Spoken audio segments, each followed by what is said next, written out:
All right, so today, Thursday. So to get there, you go to curriculum, and then module 1, week 1 setup, and then this is the 3rd day. So JavaScript. And so I'm not really going to go over all of this. This is mostly that this should be review. I'm just going to hit a couple things, but you're free to read over this again. All right, so I have an editor open, VS Code. So I'm going to create a JavaScript file. So to do that, I'm going to go over here. I'm going to do this in the GUI. I can go over here. This is the folder that I'm in.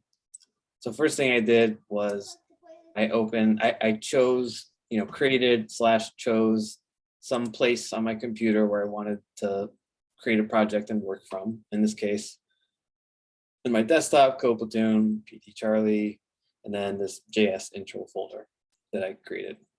Okay, so this is where I want to work from for this particular project. So I'm going to create a new file and go right here. And I'm going to call it JS review.js.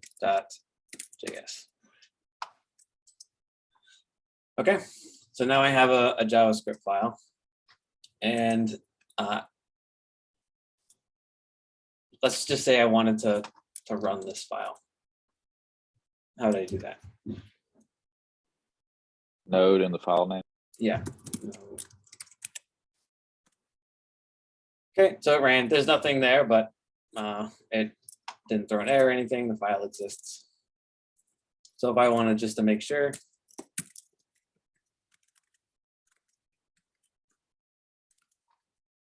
I can run this again, up arrow to access my command history, and this works. So we know that this works now. All right, so the first thing I want to talk about is Var Let and Const. And by the way, if you let's say I have let me redo that. So Var Let Const. So if I want to comment out all of these, let's say I have a multi-line or something like that, you can do a multi-line comment. You can comment each of these individually, but you can also, as a shortcut, just highlight all of them. And then if you're on a Mac, command and then / or question mark. So that will just comment out every line. And you can do the same thing to uncomment. So that's just a convenient thing, convenient shortcut. Okay, so does anyone, can tell me about Var Let and Const? Or just one of them? So var is the traditional way to do it before 2015. Everything was var. You can reassign var. It's not a constant. So it's pretty much how you prefaced every variable that you assigned. After 2015 with ES6 revision, you got let and const. Let is for things you want to reassign. Const is things you want to keep the same. You can choose either or depending on the implementation. You can still use var as well, but what I think as long as you're consistent, you can use one or the other. Okay, yeah, that's a good overview. But would anyone else like to add anything? Can var be accessed globally? Yeah, and depending on where you put let and const, that if it's within a function or not, it may have more of like a local scope. Okay, good. So yeah, so there's so some of the differences has to do with scope. So can anyone tell me what scope is? Things you can access, like, okay, go ahead. Sorry. Oh, you were doing good, but yeah, what he was going to say, I think, where you can access the variable from, whether it's just within the function or whether it could, outside of that function, something else can read that variable value. Yeah, exactly. So you can declare a variable somewhere, and basically, where can you access that value? So that is basically what scope means. So let's look at var first. So we have a couple, a couple qualities to keep in mind. One is, can you reassign the value? And two is, what is the scope? So if I do something like var x equals 2, and I want to console.log this. Is this going to work? Yes. Okay, let's see. Okay, so that works, no errors. What if I do this? So if true, and I'll move this up. So this shortcut that I just did, you do on a Mac. Sorry, I just know the Mac shortcuts. Option, and you can move. I'm moving this var x equals 2 up and down. So just instead of like copying it, deleting it, and then pasting it where you want, you can do that if you'd like. What was that again? Because that was kind of cool. Yeah, it's a option. So you hold down option and then the arrow, down arrow or up arrow. Okay, so now I have this. So I have an if statement, and then inside the if statement, I'm assigning the value of 2 to x. So is this going to work? The if statement is always true unless you make it false, huh? Right, yes. So the if statement is always going to be true, but I am assigning this inside of this if statement. So if true, var x equals 2. Right. So yeah, I think that should work. Let's see. Okay, what if I did this? Oh, No. Okay. Okay, so let's try running this, and this does work. What if I do, so I'll just keep that, and I'll comment that out. And I'll do,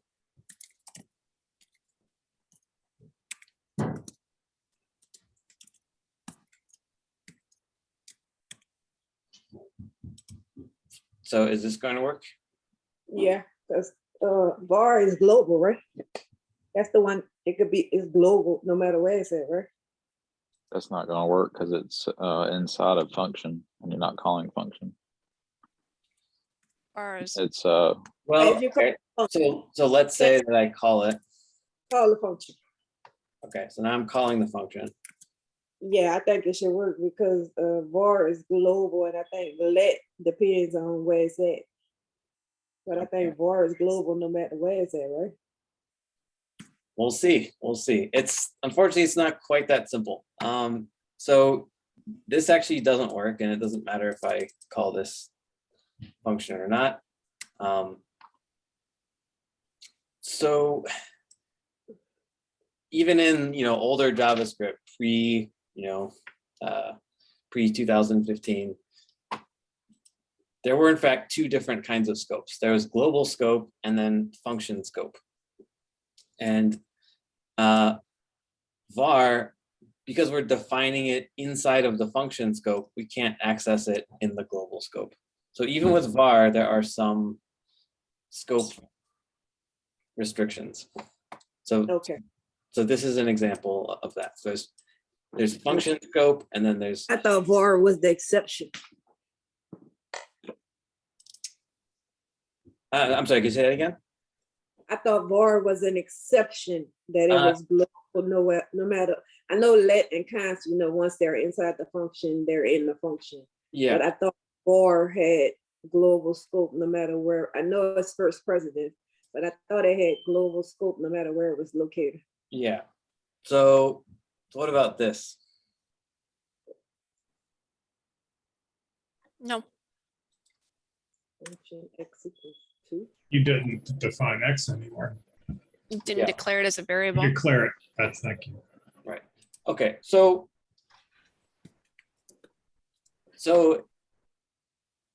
sorry, var. So there is, I think a lot of people have, it's kind of like a convenient shorthand. Var is global, but that's not really true. So there's function scope, and if you define even a var inside a function, you can't access it in the global scope. So these are like two different packages. So this X can't see it into this function. So var has global scope and function scope. Now, what about, let's move on to let. Comment that out. Let X equal, we'll do 3. So this will work fine, right? So I've declared X in the global scope, and I'm accessing it in the global scope. So that works fine. And I'll write a function.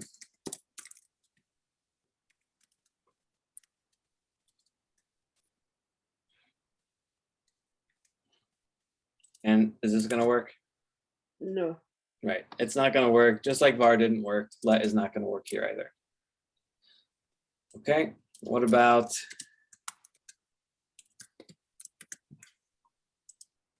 is that going to work? Yes.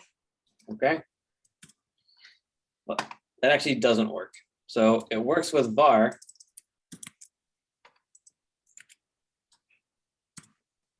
but it doesn't work with let. Why not? Because let introduces, JavaScript after 2015 introduces a new scope. So there's function scope, there's global scope, and there's also just basically like statement scope. So you don't even, basically anything that's inside of curly brackets will be its own scope. So you don't even need the if. I mean, there's no real reason to do this, but you could do this if you didn't want anything outside of it to know about this X value. Is that what's called block scope? Yeah. Mm-hmm. I'm so confused. Yeah, it's it's kind of a lot of like rules. I wouldn't worry about. I'm presenting this. It's not something you necessarily need to worry about a lot. You don't have to like sit there and memorize every case. You'll get a feel for it as you do things. But I'm just presenting kind of the details right now. So let has an additional restriction. So it's more restricted than var. And this is a general pattern in programming. You almost always want to prefer the most restrictive thing possible. It's the same thing with security or anything, right? You only want to give someone the minimum permissions that they need to do whatever.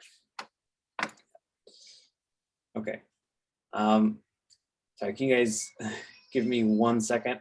My wife is morning sick and I have kids. So let me pause this here and I will be right back.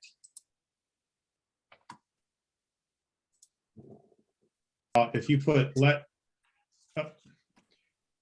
All right, you guys can keep going.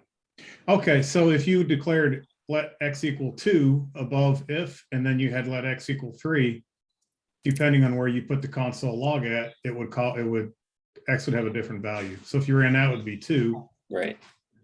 And if you move console log up above the curly black bracket, then X would equal 3. Okay. So when you have let, you can actually have more than one value to a variable of the same name, even though they're different variables. Those are different scopes. Exactly. Yeah. So it's similar to if I have like an object, so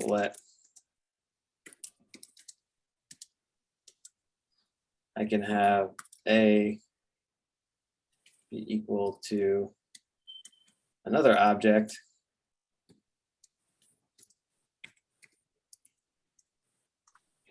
Or let me do this. right? So I have two different values called A, but they're not the same thing, right? So this first one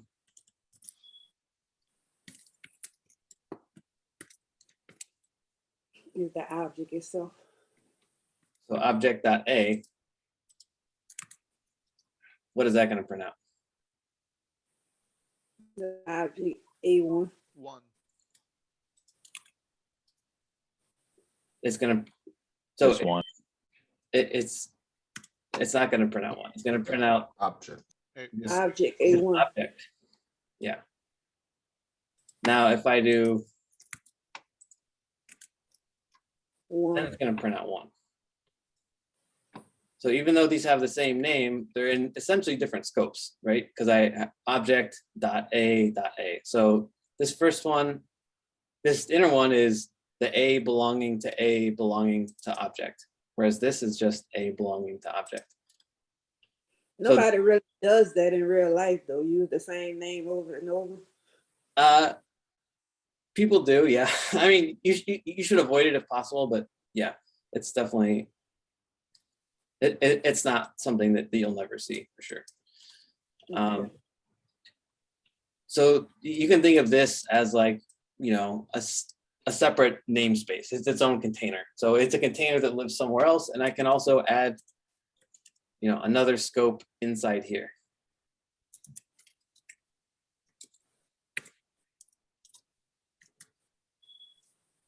Let me change this.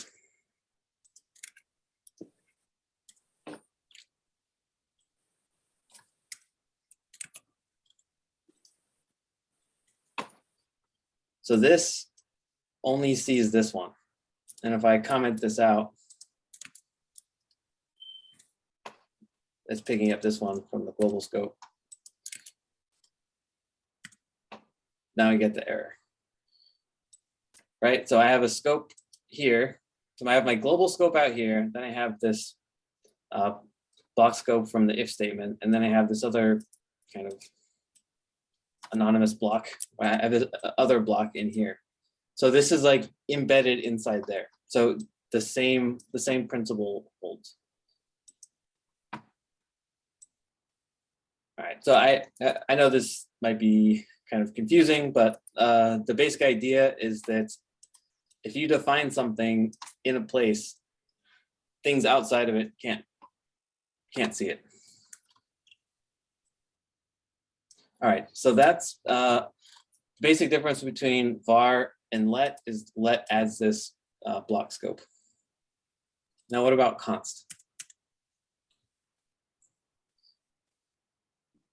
Constant can't be changed once you set it to something. Okay, so let's do const x equals 5. And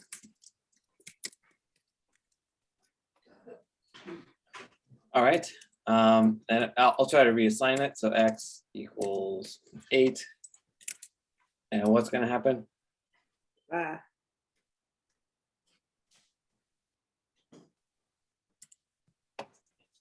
So I'm going to get an error. Could throw an error. Yeah, I'm going to get an error telling me that I can't reassign something, right? So I initialize this variable and I say it's constant, and I assign it to 5. All right. And by the way, the scope for const is the same as let, so it has those 3 scopes. All right, so now I'm going to do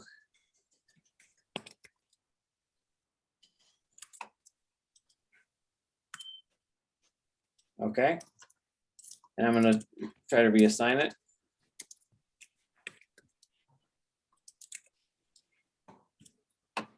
And I get an error. So the question is does this mean that I can't ever change? You can change it. Okay. You would just have to You can't reassign. specify the specific item inside the array. So if you did like x 0, the bracket 0 equals 3, then that 1 should change to 3. Yeah, an array is mutable. You're not changing the array. It's mutable. Yeah, you're not changing it to a different array. You're just adding things to the same array. Right. So it's not quite as simple as if I assign a variable to const that I can't ever change it. So what's the difference between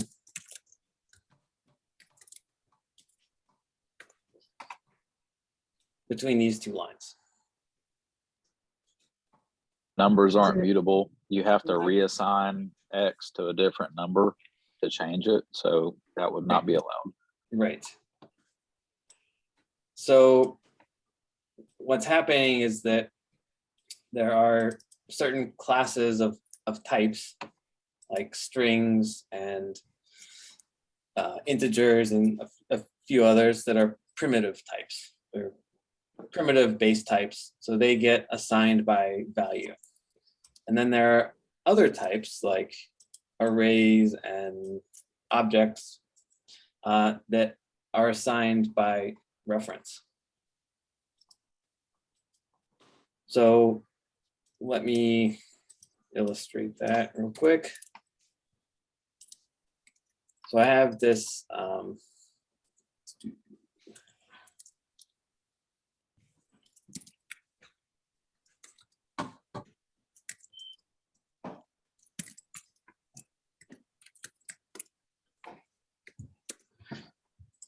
so what is y going to be?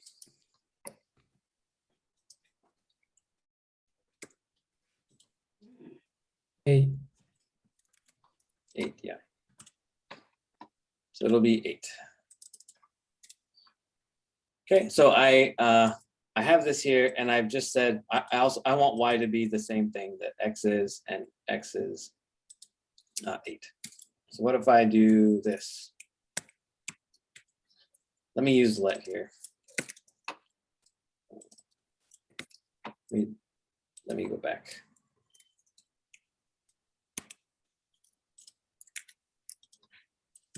So I'm going to use let here, and we have x.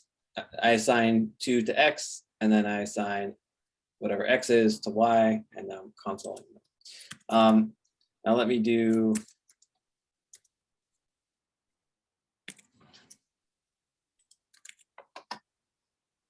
Now what am I going to get? You'll get the same thing because you didn't reassign it yet. So I'm going to get. You should get 2 because the x was reassigned after the y. Yeah, I think you'll get 3, 2, because the X is reassigned before the console statement. You can reassign the let. Okay, let's see. So it's actually 3, Yeah. 2. Yeah, 3, 2. But I said that y is supposed to equal x, right? Control flow, it reads it top to bottom and left to right. Right, but by the time it gets here, this is the bottom. And if I say this is x, and if x is 3, But you X declared the isn't 3 yet. y. It's still 2. x is 3 here, and I'm console logging it here. Yeah, it was declared after you declared the y to x. So x, when you declared the y to x, it was still 2. Right. But then it's changed to 3 in the next line. So even though x has already been, so you declared x equals 2. Well, now your y equals x. So now y is equal to 2. However, in the very next line, you're changing x is equal to 3. So at the time that it's reading it, y is still equal to 2. Yeah, so That's there's, because yeah, yeah.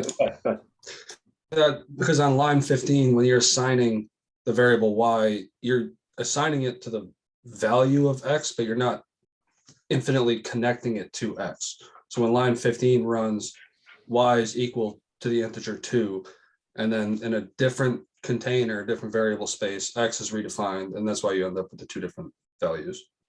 Yeah, so that's the idea. So when I say X equals Y, I'm not really saying whatever X happens to be, connect that to Y. So it's its own value, right? So because I'm using primitive types here, these are, you pass by value. Now, if I do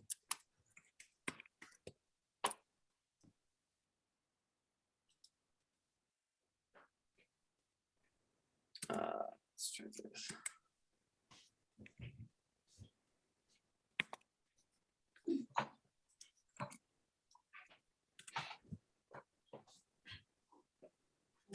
Let me try, sorry.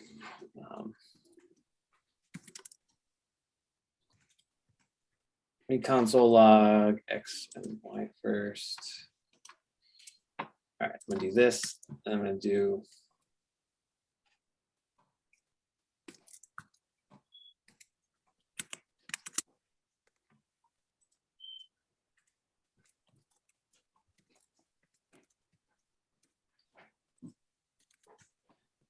okay, so I have X equals this this array, and then I say Y is this, and then I'm changing Y. So here we console log, they're the same, which makes sense. And here when we console log, they're also the same. So I only modified Y here, but it actually changed X. And that's because what I've done here, because this is an array, it would be the same with an object. It's not a primitive type. So there's actually only one reference to this array right here. There's one reference in the system. So it's like one name. You can create lots and lots of names, but there's only ever one thing right here. So however many variables you create, they're all going to point to that same object. So if you end up modifying that original object, as I've done here, then all those names are going to show that changed object. So that's the difference between primitive types and reference types. What do you want to turn on? So it could be confusing, but again, it's places like this that strange errors that don't make sense in your code. You can just look at something for hours and turns out that you're doing something like that. So that's just something to keep in mind. All right, so var let const. So var has two scopes. It has function scope and global scope, and you can reassign it. Let, you can also reassign, and it has three scopes: function scope, global scope, and block scope. And const has the same scopes as let. But for primitive types, you cannot reassign it. Or yeah, you can't reassign it, but for reference types, you can actually change the underlying type. So it's not quite true to say that if you make something const, it can never change. All right. So that's var let const. Let's see. Let's look at functions real quick. So there's basically two kinds of functions. So how do I write just a normal function in JavaScript? Function. Okay. Name of the function. Okay. Parentheses in the Parentheses. parameter. Yeah, or parameters, arguments, whatever you call. Okay. Open brackets after that. And whatever you're gonna put in there. Okay.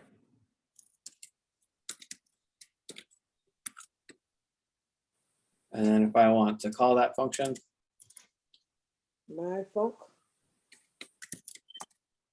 Parentheses and whatever your argument is. okay, and if I run this, it works. I don't get any output. Okay, so that's fairly straightforward. There's also arrow functions. So can we write this as an arrow function? Yeah. Const myfunc equals Okay.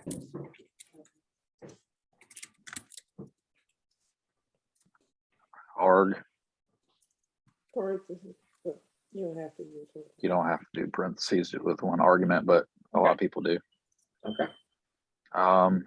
Space and then a fat arrow, Equal, then the arrow. and then arg. Okay. That's it. That looks kind of strange. That doesn't look right to me. Is that right?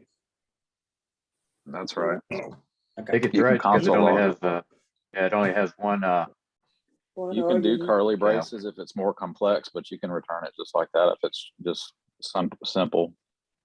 Yes. So simple meaning if it's on one line. So Right. If it doesn't get too long, you don't need curly braces. yes. So if you need to do something that requires more than one line, then you add curly braces. But here we have the argument, and then here we have whatever we're returning. So the return value is after the arrow. And we can do the same thing. We can call it.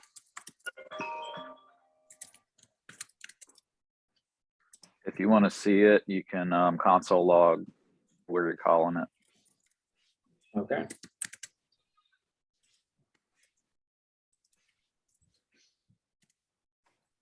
All right. What if I do?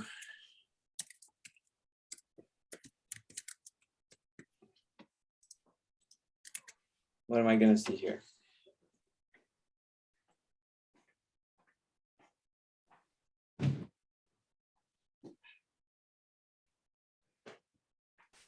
I think it All right, may let's console vote. log it Who twice, thinks- but I've who never thinks done that before. we're gonna see high twice. Shout out! I can't do one. I think so. Okay. Does anyone have a different guess? I think you might get high and then undefined. Okay. Well, why do you think that? Because on line 5, when you console log arg, you're passing in high. And then right after that, you're console logging again, but it doesn't have anything to return. Okay. So what doesn't have anything to return? The console log on line 6. yeah, the function itself doesn't have a specified return statement. Right. So this function doesn't have a return value. So Right. my func doesn't have a return value if I do this. Right. Is that So you will get an undefined, but you will still get the high. And whether you get it, I think you can just get it one time. yeah? So someone tell me about the order of events that's going to happen here. Walk me through exactly what's going to happen. You start at the bottom where you're calling it. Okay. Calling what? You're calling myfunc, and that's where you're starting out at. So this is going to get executed first. Correct. So not the console log.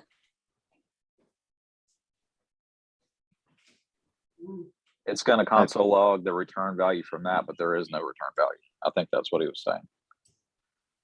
It's going to try to console log the value that's assigned to iPhone. Right. But so let's focus on the order that things are executed in.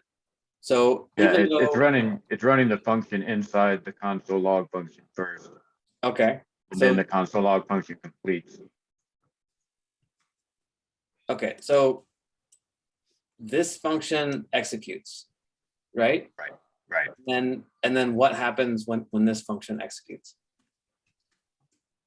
Then the console log function will execute and print out whatever What that is- function returns. Well, okay, but what is the console log function? So this executes and nothing happens when this executes, and then the console log runs? That's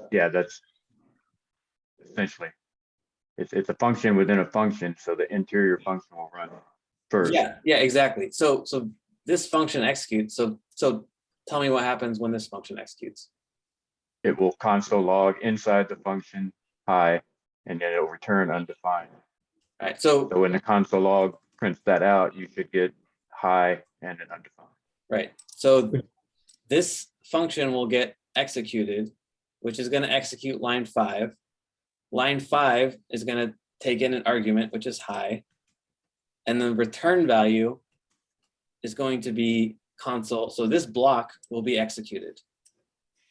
When this block is executed, this argument hi is going to be passed to this log method on console, which is going to print some output to the console here, the command line.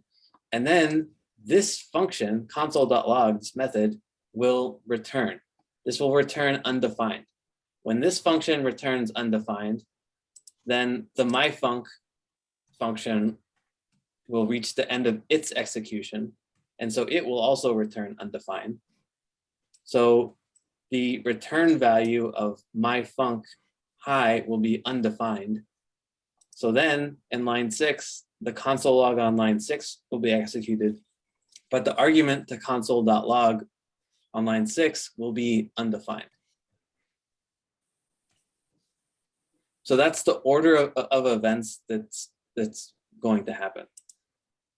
And the output on the display, we'll see, will be hi and then undefined.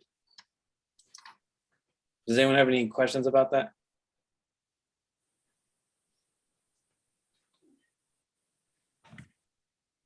It's very like monotonous and extremely it's good to try to get in the habit of being able to walk through your code without executing it. So like I have a function and just be able to walk through and talk through every single step that's happening so that you understand what's actually happening. That's, obviously easier said than done, but it's a good thing to work towards. Can you walk through that function one more time? Sure.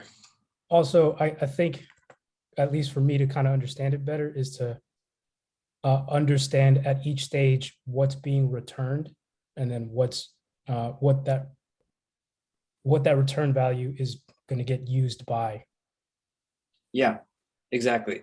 So especially when you're talking about functions,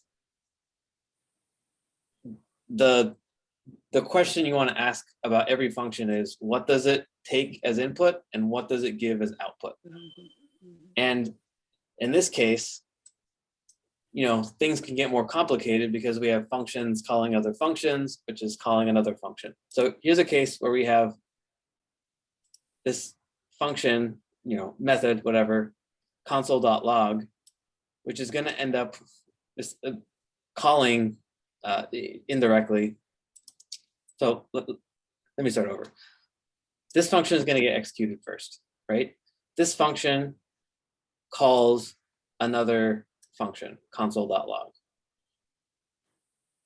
And then in turn, this function gets called. So we have a function calling another function, which gets called, so especially when you get into more complex programs, you can have lots of this happening. And we'll talk about higher order functions and things like that later, but it can be difficult to keep track of what's happening.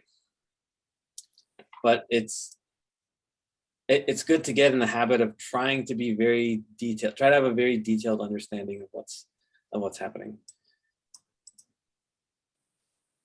So just to briefly go through this again. So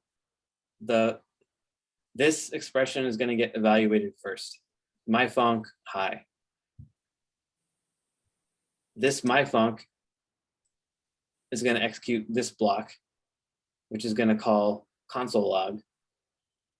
Console log is going to return undefined. And implicitly, this might be easier to see. Let me.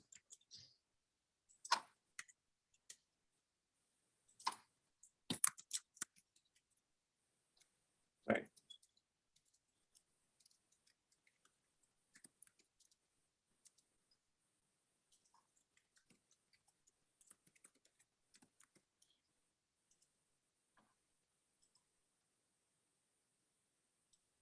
So this function will execute. It's going to execute this block. This function will be called. This function will return a value, which happens to be undefined. That undefined will be assigned here. And then my func is going to return that value here. So the arrow function kind of elides that or covers it up, but it's actually calling it and then returning it. And then that return value, it's basically like this function, my func high, calling my func with high, now equals a value. It results in a value, which is the return value here, which is going to be undefined. So now you can substitute undefined for that. And then we're console logging undefined ultimately.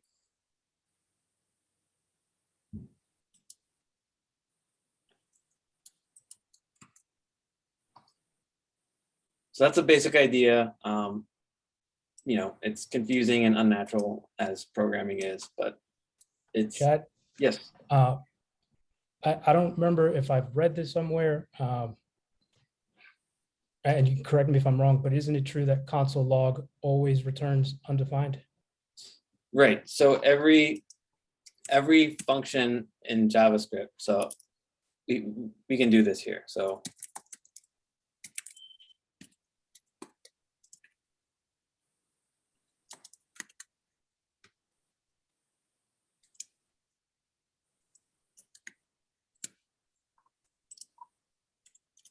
and if I console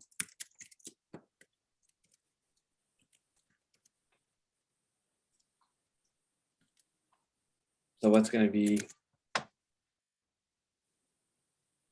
So that should be undefined. walk me through what's happening on these two lines. So on line 11, you're creating the myF function, assigning it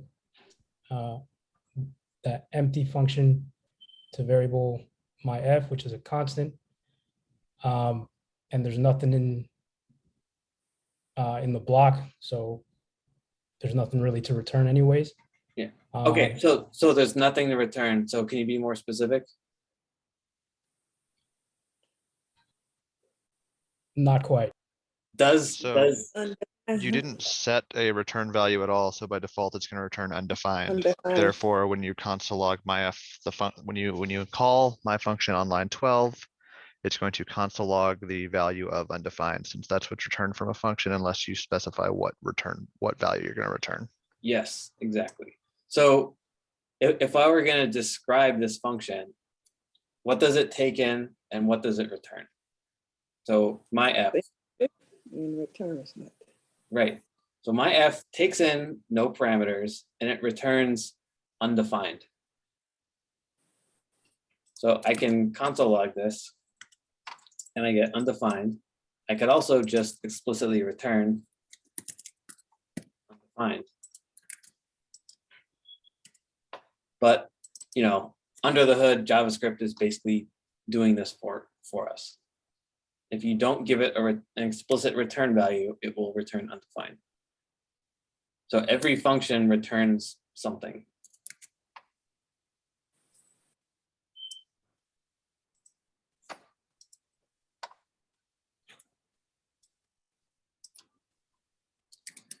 Okay, let's do execution order.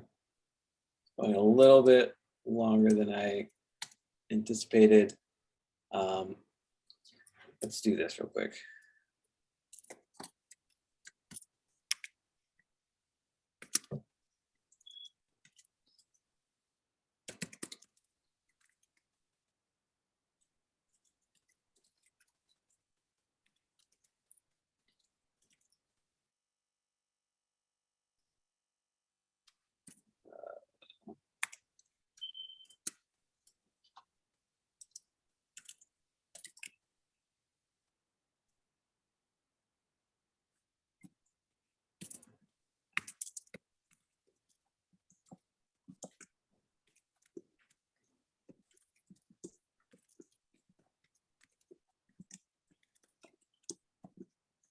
All right, so what is gonna get logged to the console here?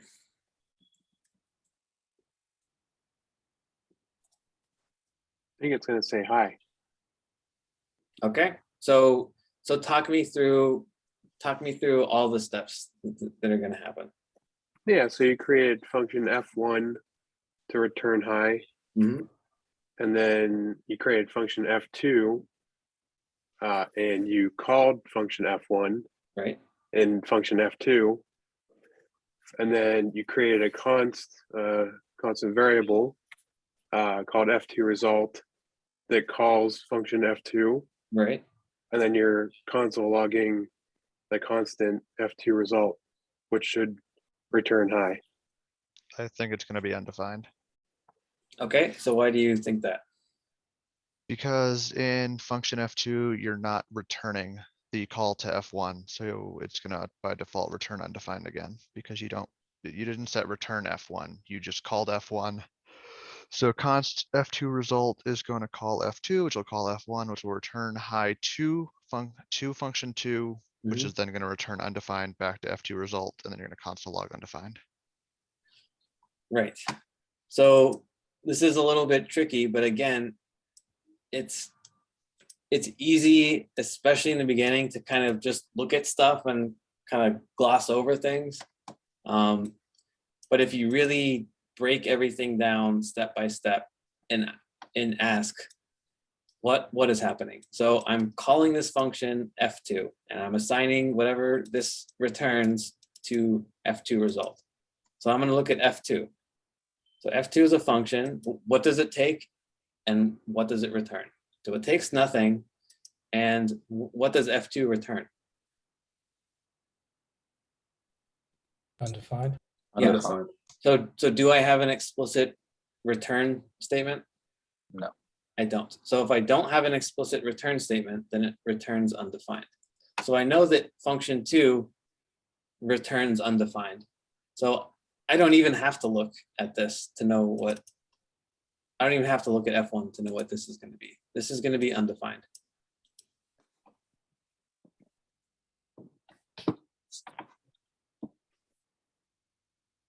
All right, so let's return this. And now what's going to get console logged? Hi. Yeah. Explicitly returned F1 and F2. Okay. What about this? Undefined. Undefined. Okay, so let's step through this again. So I'm calling F2, and so whatever F2 returns is going to get assigned to F2 result. What does F2 take in, and what does F2 return? Takes Takes in in no nothing and arguments, and it's going to return just the value F1. Or Okay, what is what? that's not a string, it's an unassigned variable, right? Okay, you're right. So this is not a string. What is this? What type of? It's the Undefined variable. no, it's still a variable. It's the variable tied to the function F1, but it won't return the actual function. It will return the function as an object, right? Right. Yes. So it will return the function. So returning the function as an object is returned. So I'm returning the actual function, not the function's return value. Just the name of the function. Right. I'm returning the actual function F1.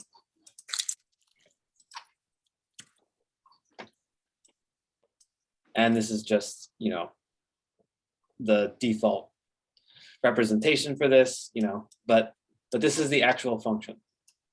So what is F2 result now? It's a array. Okay, so yeah, so it looks like that here. This is just, how do you represent a function? This is how JavaScript does it by default, but this is just telling you that it's a function. So I wouldn't take this too literally. but again, so let's just walk through it. So F2, I'm calling F2 and assigning the return value. So what does F2 return? The function. Okay. Yeah. The F2 returns this function. So what is a F2 result now? F1. Yeah. So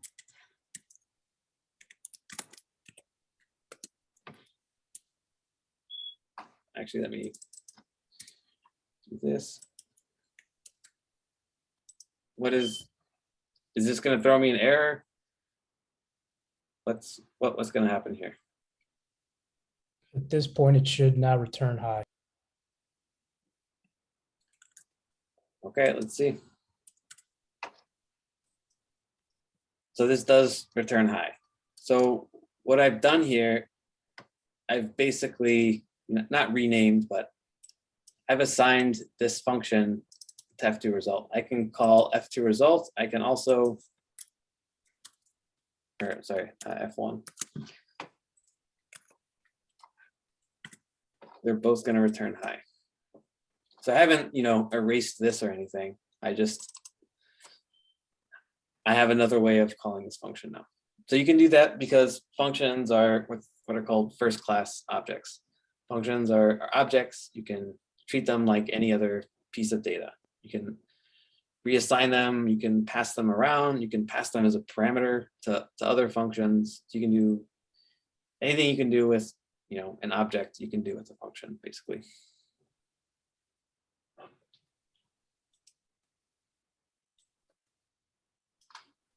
All right, so I'm gonna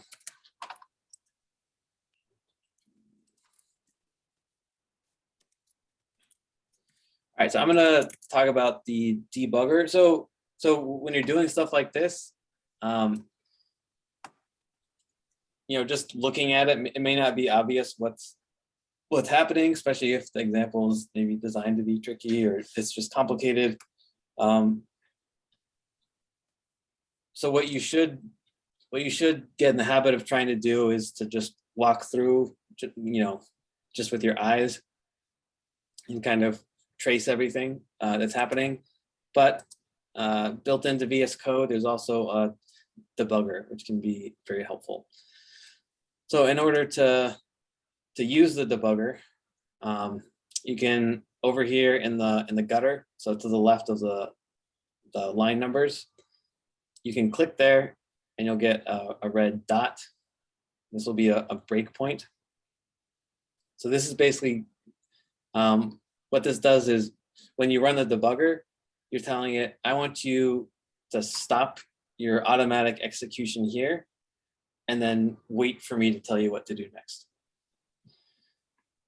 So if I want to know what's happening with this F2 result, I'm going to put the breakpoint here. And then over here on the left, you have all these icons. You don't have this all the same ones that I do, but here's a run and debug, which you will have. So you click run and debug. And VS Code knows that this is a JavaScript file and it's got some default stuff set up. So you can just click on this run and debug. And then here, we're not in the browser. So we're going to click on node.js. And now we have a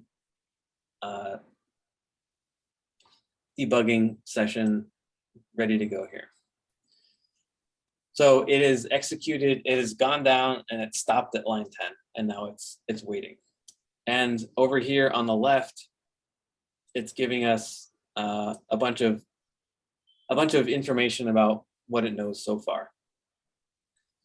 So it knows about this F1 function because it's run through this file already, and that's stopped here. So it knows about F1, F2, and so on. You don't have to worry about all these things. Also right here, we have a call stack. Does anyone know what the call stack is? That's just the order of the way things are executed. most recent in, most recent out. Yes, yeah. So the call stack is a stack, and a stack is a data structure. We'll talk more about data structures later, but there are, you know, lots of different kinds. But the stack data structure is something where I can put something. It's like a stack of plates at a buffet or something, right? So you go to the buffet, and if I want to take a plate, I only have one option, right? I just take the plate that's on the top, right? I can't reach down on the bottom and take the bottom one. I can't reach down randomly in the middle. I can only take the top plate. And the person putting the, you know, new clean plates in has to also use that same, you know, spot to put new plates in. So a new plate goes on top, and a new plate comes off from the top. So the top is the only access point. So it's the first one in is the last one out. So the very first plate I put on, if I keep putting on other ones, that first plate is going to get pushed all the way down. And if I take them off, the bottom plate will be the last one to come out. So that's what a stack is. And a call stack is basically how the code execution is organized. It's the structure that lets the code be executed properly, basically. So what happens is when you call a function, you create a new item in the stack. So there's a new, like, you can think of it as an object, basically. And it's going to keep track of what variables and values it knows about in its own scope and everything else. So you don't need to worry about the details, but that's what this call stack is. And we'll talk more about this stuff later. But for debugging purposes, let's see what happens. Oops. I think I'm gonna start this one earlier.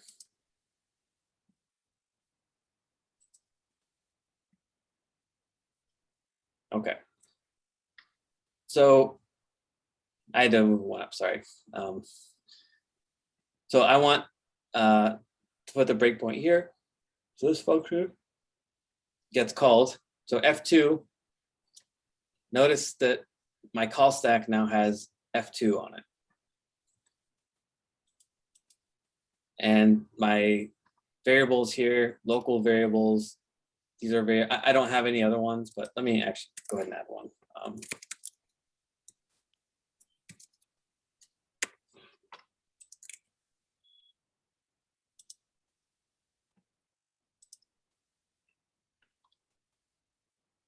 So I'm gonna step into this. And here it's telling me that X is undefined. But that's because it hasn't executed the line yet. So it's stopped here, but it hasn't actually executed. So it's on this line, but it hasn't executed line 6 yet. When I actually go to the next line, you can see over here in the local variables that X is now 3. Okay, so I've called this function. So I have a new item on my stack. So this is a new thing. So ultimately what I want is this F2 result, but I can't get that directly, right? It's like I have to enter another world. I can't know about this value directly because this function has to call another function in order to find out what its return value is, right? So this is like one little container, this F2. And then when this function gets called, sorry, stuff's popping up on my screen here.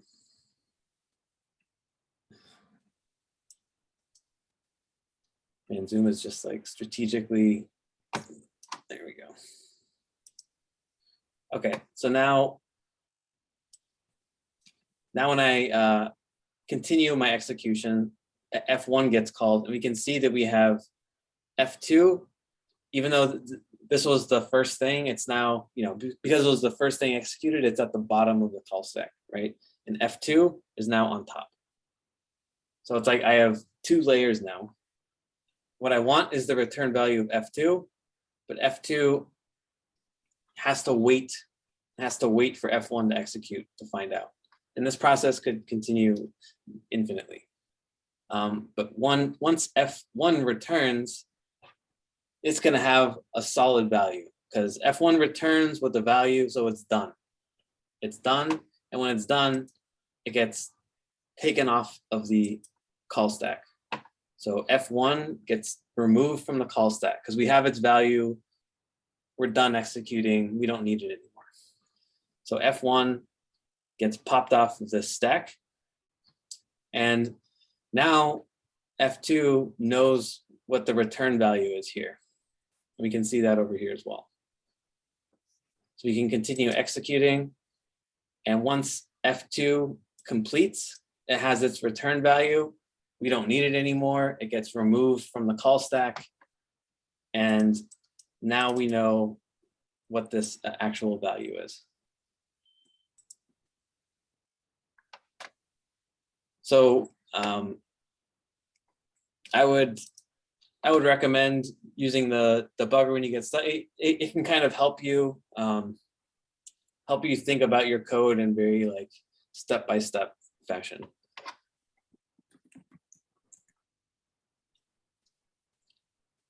Okay. I think that is going to be it on Saturday. Yeah, I'm going to save the NPM stuff for Saturday. I have a quick thing. I Yeah. couldn't get my debugger to come up like your debugger came up. Mine is throwing another screen for some reason. Another screen? Yeah, it's opening up to another screen when you click the run debugger, then run and debug, correct? Okay, so you have like a JavaScript file. Okay, I have everything you have on your screen on mine. Okay, and then you set a breakpoint on line 10. Yes, Okay, and then you click here, yes, and then you choose run and debug up here. yes. And then another screen opens up that says extension development host. I'll take a look at it during the break. Okay. All right, so I'm gonna stop now. Are there any other questions? All right, so I'm gonna stop the recording and